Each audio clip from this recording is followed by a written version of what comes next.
हाय बच्चे लोग, कैसे हो आप सभी लोग। उम्मीद करता हूं अच्छे तरीके से पढ़ाई वढ़ाई कर रहे हैं। दोस्तों मेरा नाम है राहुल जायसवाल और आपका स्वागत है हमारे इस बेहतरीन यूट्यूब चैनल जिसका नाम है JR जूनियर्स।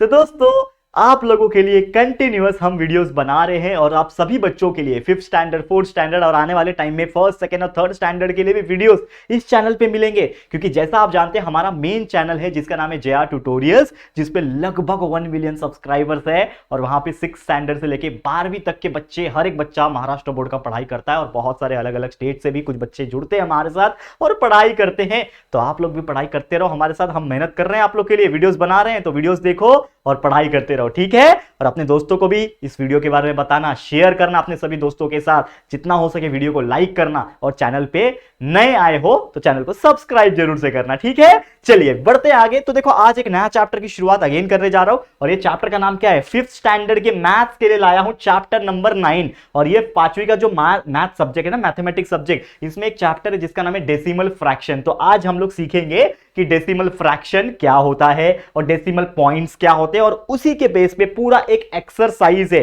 पहला एक्सरसाइज वो हम लोग सॉल्व करेंगे, exercise number, practice set number, problem set number 36। तो हम लोग उसको सॉल्व करेंगे, लेकिन इसके पहले हमारा जो डेसिमल फ्रैक्शन है इसका मतलब समझते हैं। अब जैसे कि कोई भी अगर वैल्यू है, जैसे एग्जांपल के तौर पे हम बात करें, कोई भी वैल्यू है, जैसे कि समझ लो 5 है, 5/10 है, तो ये क्या हो गया, इसको हम लोग क्या बोलेंगे, इसको हम लोग बोलेंगे डेसिमल फ्रैक्शन, इसको हम लोग फ्रैक्शन बोलेंगे। या फिर हो गया वो 9/100 हो गया, या फिर वो हो गया 3/10 हो गया। इस प्रकार के जितने भी नंबर्स आपको देखने मिल जाएंगे, कोई भी नंबर ले लो, ठीक है ना, 568/100 ले लो, या फिर 346/1000 ले लो, या फिर 671/10 ले लो। ऐसे कोई भी आपको नंबर्स अगर देखने मिलते हैं, चाहे वो 10 का मल्टीपल्स हो, 100 का मल्टीपल्स हो, 1000 को हो, या फिर अगर ऐसा भी हो सकता है 987/10000, इस प्रकार से भी आ सकता है, मतलब 10,000 भी हो। तो ऐसे कितने भी टाइप के नीचे 10 के मल्टीपल्स में नंबर होने दो, 10, 100, 1000, 10,000, लाख, 10 लाख, करोड़, 10 करोड़, जितने भी नीचे होने दो। अगर ऐसा कुछ नंबर दिखता है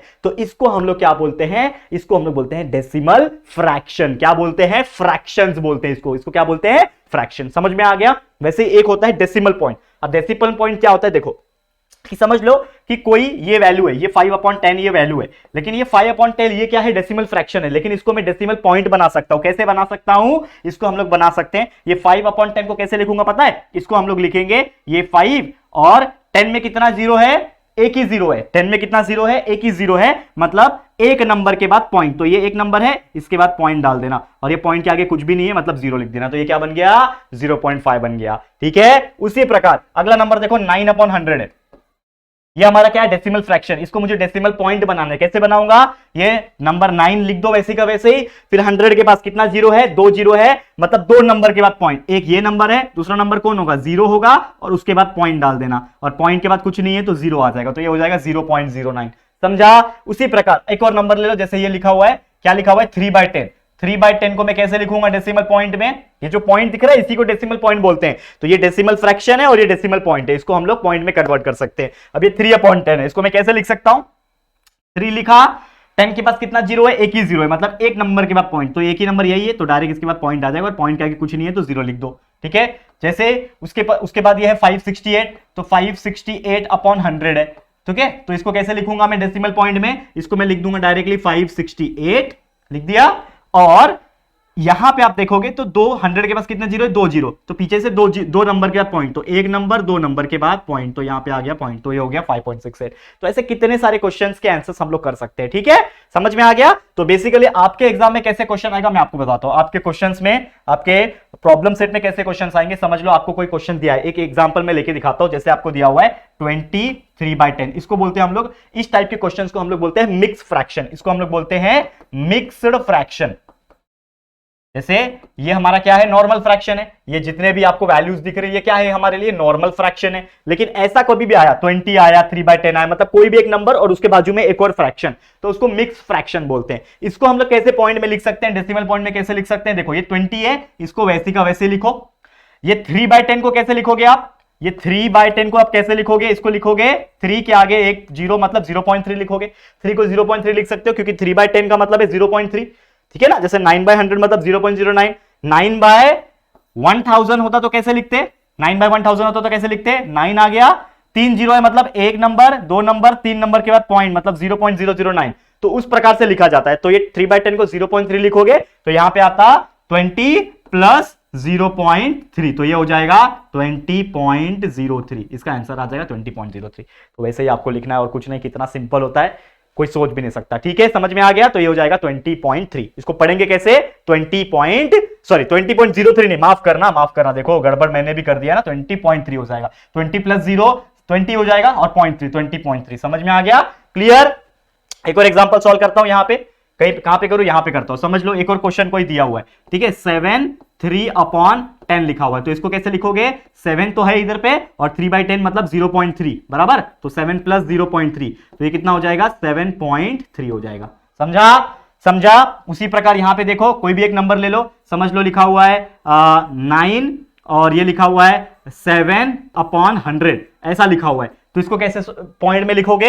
ये 9 तो वैसे का वैसे ही है, प्लस 7/100 मतलब 0.07, 7/100 मतलब 0.07, तो 9 plus 0.07 is equal to 9 plus 0 is 9 point और ये 07, तो ये आएगा 9.07। समझा? तो चलो अब जाते हैं सीधा प्रॉब्लम सेट पे और प्रॉब्लम सेट के क्वेश्चन कराते हैं आप लोग को, ताकि आप लोग का कोई भी प्रॉब्लम डाउट जो है वो ना बचेगा। ठीक है, अब ये देखो 5 क्वेश्चन है, इसको सॉल्व करते हैं। देखो ये 3 9/10 है, तो इसको कैसे लिखूंगा? मैं 3 लिखूंगा। ये 9/10 को कैसे लिख सकता हूं? 9/10 को मैं लिखूंगा 0.9, तो ये क्या हो जाएगा? 3.9, डायरेक्ट आ गया आंसर। वैसे ये 1 4/10, तो 1 है, प्लस 4/10 को कैसे लिखूंगा? 0.4, तो ये हो जाएगा 1.4, डायरेक्ट आ गया। ये 5 3/10 है, कैसे आएगा? 5 प्लस 3/10 को कैसे लिखूंगा? 0.3, तो 5 प्लस 0.3 इज नथिंग बट 5.3, आ गया आंसर। वैसे ये 8/10 है, तो डायरेक्ट 8/10 को सीधा सीधा क्या लिख सकते हो आप लोग? 0.8, एक ही है ना 0, तो 0.8 हो गया। ठीक है, वैसे 7/10 को डायरेक्टली आप लिख सकते हो 0.7। खत्म कहानी। कितना इजी आप देख पा रहे हो, कितना इजी तरीके से ये प्रॉब्लम सेट के पूरे एग्जांपल को हमने सॉल्व कर दिया है, और इससे इजी तो दुनिया में कुछ हो ही नहीं सकता। तो ये पांचों के पांचों एग्जांपल जो आपके प्रॉब्लम सेट नंबर कौन सा था? ये प्रॉब्लम सेट नंबर 36 था। इसका नाम क्या था दोस्तों? Problem set number 36। तो हमने एकदम आसानी से इसको सॉल्व करके दिखा दिया है। करेक्ट? क्लियर? समझ में आ गया कितना इजी है ये वाला? कितना इजी था, समझ में आ गया? तो ये पूरा हमने सॉल्व कर दिया और इसी के साथ पहला प्रॉब्लम सेट 36 कंप्लीट हो गया। अब इसके अंदर ना और चैप्टर के अंदर और भी बहुत सारी चीजें हैं जो हम लोग आगे देखेंगे। हंड्रेड्स का मतलब क्या होता है और ऐसे बहुत सारी चीजें हैं चैप्टर में पढ़ना है, इसको हम लोग एक एक करके लेकर आएंगे। तो आज पहला लेक्चर था इस चैप्टर का, तो यहीं पे एंड करूंगा। वैसे अगला लेक्चर आ जाएगा, फिर उसके बाद एक और लेक्चर आ जाएगा और ये पूरा चैप्टर, ये पूरा लेसन आपका कंप्लीट हो जाएगा। तो हमसे अच्छी तरीके से पढ़ाई करते रहो और हमारे पढ़ाने के बाद जब आप वीडियो देख लोगे ना यूट्यूब पे, उसके बाद ना प्रैक्टिस करना नोटबुक में अच्छी तरीके से। ठीक है, समझ में आ गया? तो इसी के साथ आज का वीडियो समाप्त करता हूं। Thank you so much for watching this video. Video पसंद आया होगा तो लाइक कर देना, नीचे लाइक बटन दिख रहा है, प्रेस कर दो, एक ही बार करना, लाइक बटन प्रेस करना और कमेंट अच्छा करना, जितना हो सके कमेंट करो और हमारे वीडियो को अपने दोस्तों के साथ शेयर करो, उनको बताओ यार हम JR जूनियर से पढ़ाई करते हैं। तो प्लीज शेयर टू एवरीवन, और फर्स्ट टाइम चैनल पे आए तो चैनल को सब्सक्राइब कर देना। ठीक है दोस्तों, तो जल्दी मिलेंगे एक और वीडियो में, तब तक के लिए thank you and good bye.